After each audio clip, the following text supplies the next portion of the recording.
So very often people say that our faith is boring or the readings are boring. I'm not sure if you picked up on the scandalous first reading that we just heard today. It's like a tabloid. It's like something straight out of the Sun. I mean, I've been told as an undoubtable fact that one of you is living with his father's wife. That's someone, living with his stepmom. I presume it's stepmom because he didn't say living with his mother, but living with his father's wife, so his stepmom. That's pretty gross. Like that's so. Like St. Paul has to actually write to a community to tell people, don't sleep with your stepmother. Like this is the level of depravity that was going on in Corinth at the time. So there were serious issues. Serious issues of sexual immorality. And he says, you shouldn't be boasting that you're doing so well when this kind of thing is happening amongst you. And when we hear that kind of a comment, the pride you take in yourselves is hardly to your credit, says St. Paul. I often think of how in today's world it's very, very common for us to mask what we're not doing well by showing what we do well. It's very, very common these days for people to have maybe all sorts of problems, maybe even addictions, maybe even all sorts of moral depravity in their lives. But I recycle, but I go to the gym regularly. And once I helped a stray cat, So we find things that we do well, and we hope we get caught doing the good things. We hope we get seen doing the good things. Because then we hope that if the focus is on those good things, then it doesn't really matter that there are all these other things in my life that are way off. So we, as I say, want to get caught doing the good things, and we don't really want people to know the rest. It's not the way it works before God. You see, before God, God sees just the truth of who we are. He sees he sees the truth, warts and all. So there is no hiding this other stuff. There is no other stuff before God. There's just everything. So he sees how it is. He sees the real us. So when we think of something like that, you go, Jenny, if God sees the real us, then sanctity, holiness, perfection is simply impossible. It's not going to happen. I'm never going to get to a stage where before God I don't want to say hold my head high as if I've done something of my own ability, but will I ever be able to stand before God and not feel kind of gross, not feel like I'm well short of the mark? Is this ever going to be possible? I mean, can I ever overcome these difficulties or challenges in my life? Can I ever even come close to sanctity? And for many of us, we might ask ourselves that question, or it might kind of cross our minds, and we simply say, well, no, I can't. I can never get that close. I'll never be another Mother Teresa, or I'll never be St. Francis de Sales, or I'll never be a Padre Pio, or I'll never be holy. So if that's not possible, if that's not an option, there's no point really trying. So you don't have to actually try because it's not actually possible. No more than it's possible for me to win an Olympic medal in weightlifting. I mean, I could try, but I'm just not really built for it. It's just not really me. I could try, I could work really hard, but it's not going to happen. It's not going to happen. So why try? If something is impossible, there's just no point in trying. Why would you try to lift a car? No, of course you wouldn't. It's not possible. You can't do it, so there's no point in trying. Only make a fool of yourself. And this is a very common and very typical tactic of the fellow below. If virtue, any particular virtue, or if sanctity in general is too lofty a goal, and if we really believe that, if we believe it's just impossible, then there's no point in trying. Voila, he has won. Because now you're not even going to fight, you're not even going to try. So that's an easy win for him. Okay. Let's try to insert a little positivity and hope in this. Back in 2010, I'm sorry to say this now in front of Father Tim, who's evidently from across the pond in England, but back in 2010, well, it's a happy ending. In 2010, the English cycling team were woeful. They were absolutely disastrous, and not only had they not won anything important and never won the Tour de France ever, Their sponsors were thinking of pulling out. Nobody wanted to sponsor their bikes because they looked so bad. No one wanted to sponsor their jerseys or their anything, because who wants to sponsor a team of, well, not so much losers, but they weren't winning anything. Okay, so their sponsors were going to pull out their bike suppliers, everyone. No one wanted to touch Team GB, right? Like they were doing atrociously and had done atrociously for quite some time.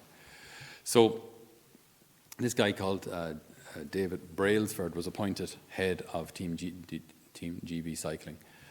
And he had a very interesting and relatively simple approach to cycling, which is now actually applied to business and to any area of your personal life or any area of your social life or any area of sport or economics. It's a very simple principle that's used, as I say, globally now. So it's called the aggregation of marginal gains. The aggregation of marginal gains. So the adding together of small gains. So this team that wasn't doing well at all, he said, okay, can we make your seats, your cycling seats, your bike seats, 1% better? 1% better. So with a certain kind of leather, allow you to move more easily, therefore reduce friction, therefore reduce effort, therefore improve speed.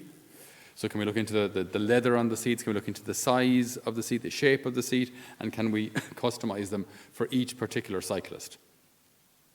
Then can we make our tires 1% lighter and still hold the weight and still manage the race?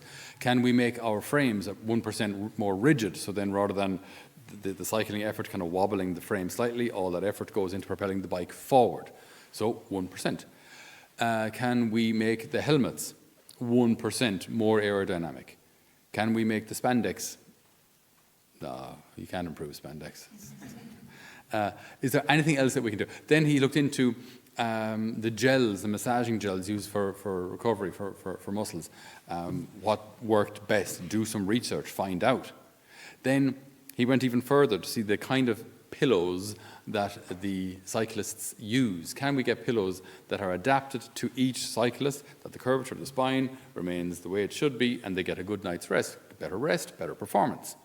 Then they went even a little further.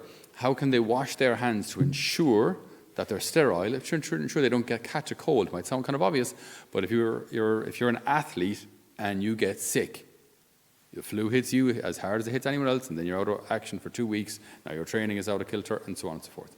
So all of these, the aggregation of marginal gains, this started in 2010. He was appointed 2010.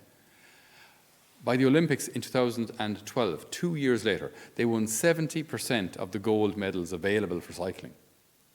70% of them within 2 years. And again, these are the same guys, more or less the same cyclists who were losing. They didn't get a new team. They just made practically everything they were doing 1% better. Is there the grease used in the ball bearings? You know, everything. It's like, can we look at everything and just make it everything just a little better? And it's you can see how it's a very simple but kind of revolutionary philosophy. If you apply it to anything, I say apply it to sport, apply it to economics, but now apply it to you and your faith. Is there anything I can do a little better? Now, maybe there are certain things I can do a whole lot better, but just let's start with marginal gains. Is there anything I can do better? If I'm not praying, how about starting with something small but consistent? Consistency beats intensity. Let's start with something consistent prayer life. So something simple.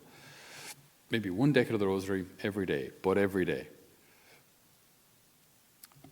Could I attend Mass more frequently? Ideally every Sunday. Okay. Is there some way or someone I can serve? Maybe a family member I don't visit very often, or an old person who's alone or isolated. Is there some way I can use my talent, my time, or my treasure? The three T's. My talent, my abilities, my time, just maybe visiting someone, or my treasure, the resources that I have. Can I help? Can I help someone? And if we are attentive enough to growing in the spiritual life, growing in our relationship with the Lord, just a little, but consistently, within 2 years, we could be winning gold medals for spirituality. Within 2 years, we might really know the Lord. Within 2 years, I might actually know the heart of this God that I'm supposed to know, love, and serve. I might actually know him. Great things can happen if we do small things consistently. And if I recognize that there are 1 or 2 or 3 things that just a little change would make a whole pile of difference, that's what St. Paul goes on to talk about in this reading. He talks about the bad yeast. So he says a little bit of yeast creates an awful lot of bread. The same image is used conversely kind of by the Lord, where the Lord expresses yeast as a good thing. Here he's using yeast, the image of yeast, as a bad thing. So a little yeast makes a big difference. So a little bit of evil makes a big difference. Conversely, a little bit of good makes a big difference as well. A marginal gain can make a huge difference. So we ask the Lord tonight to help us to recognize what we can do. What is there something simple-ish, or maybe there's something very simple that I can do, something that I need to let go of, someone I need to forgive, something or some place that I'd be better off avoiding. We ask the Lord to show us whatever that is,